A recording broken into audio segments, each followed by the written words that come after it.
മലയാളികൾക്ക് ഏറെ ഇഷ്ടപ്പെട്ട അച്ഛൻ മകൻ കോംബോയായ ജയറാമും കാളിദാസും ഒന്നിക്കുന്ന ചിത്രമാണ് ആശകൾ 1000.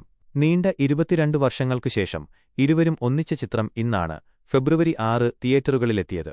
ഒരു വടക്കൻ സെൽഫി, സത്യം പറഞ്ഞാൽ വിശ്വസിക്കുമോ എന്നീ ചിത്രങ്ങളിലൂടെ ശ്രദ്ധേയനായ ജി. പ്രജിത്താണ് ആശകൾ 1000 സംവിധാനം ചെയ്യുന്നത്. അഖിൽ രാജേന്ദ്രനും ജൂഡ് ആന്റണി ജോസഫും ചേർന്ന് തിരക്കഥ ഒരുക്കിയ ചിത്രത്തിൽ ആശ ശരത്ത്, ഇഷാനി കൃഷ്ണ, ഷറഫുദ്ദീൻ തുടങ്ങിയവരും പ്രധാന വേഷങ്ങളിലെത്തുന്നുണ്ട്. ചിത്രത്തിന് മികച്ച പ്രതികരണമാണ് പ്രേക്ഷകരുടെ ഇടയിൽ നിന്ന് വരുന്നത്. ഇപ്പോൾ കാളിദാസ് ജയറാം ആശകൾ 1000 സിനിമയെക്കുറിച്ച് പറഞ്ഞ വാക്കുകളാണ് സോഷ്യൽ മീഡിയയിൽ ശ്രദ്ധ നേടുന്നത്. ഈ സിനിമയുടെ സംവിധായകൻ പ്രജിത്ത് ഗംഭീര മേക്കറാണെന്ന് അദ്ദേഹം പറയുന്നു. ഇങ്ങനെയൊരു ടീം കിട്ടിയതിൽ ഞാൻ വളരെ ഭാഗ്യവാനാണ്. കാരണം കുറേനാൾ കഴിഞ്ഞാണ് ഞാൻ മലയാളത്തിൽ വരുന്നത്.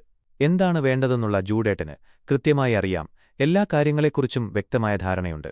ആദ്യത്തെ 2 ദിവസത്തെ ഷൂട്ട് കഴിഞ്ഞപ്പോൾ ജൂഡേട്ടൻ പറഞ്ഞത് സാധാരണ കണ്ണൻ എങ്ങനെയാണോ അങ്ങനെ പെരുമാറിയാൽ മതിയെന്നാണ്. വേറെ എക്സ്ട്രാ പരിപാടികളൊന്നും വേണ്ടെന്ന് പറഞ്ഞു. അപ്പോൾ എനിക്ക് 1 മീറ്റർ PT കിട്ടി, കാളിദാസ് പറയുന്നു. ജൂഡ് ആന്റണി അങ്ങനെ പറഞ്ഞതു തനിക്ക് ഷൂട്ട് വളരെ എളുപ്പമായെന്നും താൻ ഇതുവരെ ആസ്വദിച്ചു ചെയ്ത സിനിമകളിൽ ഏറ്റവും കംഫർട്ടബിളായ സിനിമയാണ് ആശകൾ 1000 എന്നും കാളിദാസ് കൂട്ടിച്ചേർത്തു. ശ്രീ ഗോകുലം മൂവീസിന്റെ ബാനറിൽ ഗോകുലം ഗോപാലൻ നിർമ്മിച്ച ആശകൾ 1000ന്റെ ട്രെയിലർ വലിയ രീതിയിൽ ശ്രദ്ധിക്കപ്പെട്ടിരുന്നു. സനൽദേവ് സംഗീത സംവിധാനം നിർവഹിക്കുന്ന ചിത്രത്തിന്റെ ഛായാഗ്രഹണം സ്വരൂപ് ഫിലിപ്പാണ്. സിനിമയുടേതായി വന്ന പോസ്റ്ററും ഗ്ലിംസുമൊക്കെ സമൂഹമാധ്യമങ്ങളിൽ ശ്രദ്ധിക്കപ്പെട്ടിരുന്നു.